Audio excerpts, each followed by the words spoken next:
स्वागत है दोस्तों आपका एक नए सफ़र पे। दोस्तों इस वीडियो में मैं बात करने वाला हूँ समय के बारे में। जी हाँ, आपको मैं बता दूँ, समय एक ऐसी महत्वपूर्ण कड़ी है हमारे लाइफ की जो हमारी ज़िंदगी को बदल सकती है। यदि मैं अपना कार्य समय से करूँ तो मैं वहाँ पहुँच जाऊँगा जहाँ मैं सोच रहा हूँ जाने के लिए। जी हाँ, मैं बात करूँ वैल्यू ऑफ टाइम के बारे में, कैसे हमारे लाइफ में काम करती है। इन सारी मुद्दों को मैं आपको इस वीडियो में बताने वाला हूँ एक उदाहरण के साथ। और मैं आपको एक गारंटी के साथ कह सकता हूँ, इस वीडियो को आप देखेंगे तो आप जितना भी समय बर्बाद करते हुए आएंगे उन सारी चीज़ों को भूल के अपना कार्य जरूर समय से करेंगे। तो चलिए दोस्तों, बिना समय पाए वीडियो को स्टार्ट करते हैं। दोस्तों मैं आप लोगों को एक कहानी के माध्यम से बताऊँ तो एक गाँव में एक लड़का रहता था। वह बहुत ही आलसी था।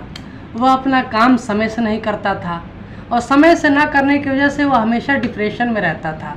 हमेशा सोचता रहता था कि मैं अफसोस करता रहता था और हमेशा अपने लाइफ में पीछे चलता जाता था। उसके जितने भी दोस्त थे वो सफल हो चुके थे और वो वहीं का वहीं रहता था। घर में ताने सुनता था, अपने लाइफ से इतना फ्रस्ट्रेट हो चुका था कि उसके मन में कई तरह के थॉट्स चलते रहते थे कि मैं क्या करूं। जैसे आदमी परेशान जब हो जाता है तो तरह तरह के उसके मन में थॉट्स चलते हैं कि समाज में मेरी कोई इज्जत नहीं है, कोई इज्जत देता भी नहीं है जब समय ख़राब चलता है अपना। तो इस तरह की परेशानियों से वो जूझ रहा था। अचानक उस गांव में एक महात्मा जी आए और महात्मा जी आए तो जो लड़का था उनके जाके चरणों में महात्मा जी के गिर पड़ा और कहा, प्रभु महात्मा आप ही मेरा मार्गदर्शन करें, ऐसी ऐसी बात है और मैं अपने लाइफ में वहाँ नहीं हूँ जहाँ मुझे होना चाहिए था। और इसका रीज़न भी बताया कि मैं अपना कोई कार्य समय से आज तक नहीं कर पाया और इसका अफसोस रहता है जब वो समय बीत जाता है तब। महात्मा जी कहें कि घबराओ नहीं, मैं तुम्हें एक रास्ता बताता हूँ। एक कहानी के माध्यम से महात्मा जी ने उसे कहा कि एक गांव में दो मित्र रहते थे और एक मित्र की जो आदतें थी वो तुम्हारे जैसे ही थी। वो भी अपना कार्य समय से नहीं करता था और वो भी अफसोस करता रहता था। और जो उसका एक मित्र था, जो उसका साथी था एक, वो अपने काम को समय से करता गया और परिणाम ये था कि वो एक दिन अपने साम्राज्य का, अपने देश का राजा बन गया और वो जो उसका दोस्त था वो वहीं का वहीं गरीब का गरीब ही रह गया।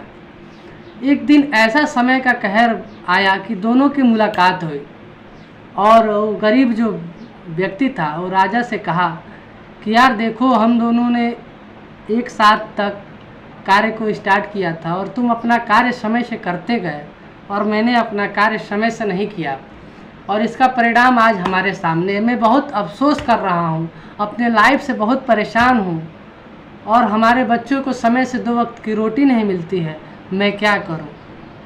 तो जो राजा उसका मित्र था उसने कहा, मैं तुमको एक और मौका देता हूँ मित्र, तुम्हारी गरीबी ख़त्म हो जाएगी और तुम अपने लाइफ को अच्छे से गुजार सकते हो। चलो मैं तुमको एक टास्क देता हूँ।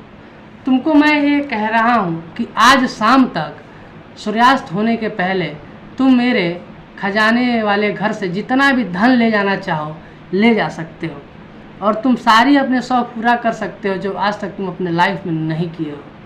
तो उसका मित्र बड़ा खुश होता है। खुश होते हुए अपने घर आता है, अपने बीवी से बताता है कि ऐसी ऐसी बात है, अब हम लोगों का दुख खत्म होने वाला है।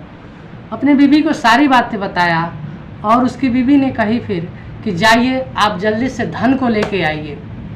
तो कहता है कि धन तो अब आ ही जाएगा, ऐसा करो मुझे बहुत भूख लगी है, थोड़ा खाना बना दो मेरे लिए। तो उसकी पत्नी उसके लिए खाना बनाती है और वो खाना खा के जैसे ही खाना खाता है तो उसे थोड़ा सा आलस आता है, नींद आती है। कहता है थोड़ी देर में विश्राम कर लेता हूँ, अभी बहुत दिन पड़ा हुआ है, फिर जाके धन को लेके आऊँगा। और जैसे ही विश्राम करता है तो दोपहर बीत जाती है और उठता है तो कहता है कि अरे तो इतना टाइम बीत गया। फिर कहता है कोई ना, अभी पूरा शाम बचा हुआ है। लेकिन फिर भी हिम्मत करके वह बैग वैग लेके राजा के घर धन लाने के लिए चला जाता है। रास्ते में जाता है तो बहुत धूप रहती है। धूप को देखते हुए सोचता है कि मैं थोड़ा विश्राम कर लेता हूँ किसी वृक्ष के नीचे और फिर जाऊँगा। और जैसे ही वो वृक्ष के नीचे बैठता है तो मध्यम धीमे धीमे हवाएं चलती रहती हैं तो उसे वहाँ पे नींद आ जाती है और वहाँ पे वो सो जाता है। और जैसे ही उसकी नींद खुलती है तो देखता है कि शाम हो चुकी है और वो राजा के पास जाता है और कहता है, तो राजा उसे कहते हैं कि अब तुम्हें धन नहीं मिल सकता, क्योंकि मैंने तुम्हें जो कहा था कि यदि तुम इतने टाइम इतने समय के पहले आते हो तभी तुमको धन मिल पाएगा।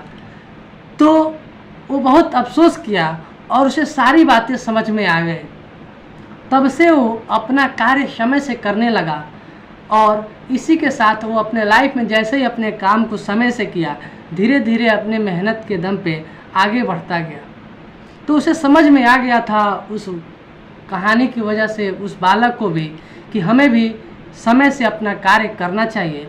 और उस दिन से वो बालक अपना काम समय से करने लगा और अपनी ज़िंदगी में हर एक खुशियाँ, हर एक मंजिल को हासिल करने लगा जो वह चाहता था। तो कहने का मतलब है मोरल ऑफ स्टोरी की आप अपने काम को समय से करिए। आप जिस काम को स्टार्ट करेंगे बाधाएं ज़रूर आएंगी। आप कोई भी अच्छा कार्य करेंगे, आपके मित्र हों या आपके सोसाइटी कोई लोग हो, आपको रोकना ज़रूर चाहेंगे, लेकिन आपको अपने काम को अपने हिसाब से समय से करते रहेंगे तो आपको सफलता ज़रूर मिलेगी। तो समय एक ऐसी चीज़ है जो एक बार चली जाती है, दोबारा नहीं आती है। ये आप लोगों को भी अच्छे से पता है।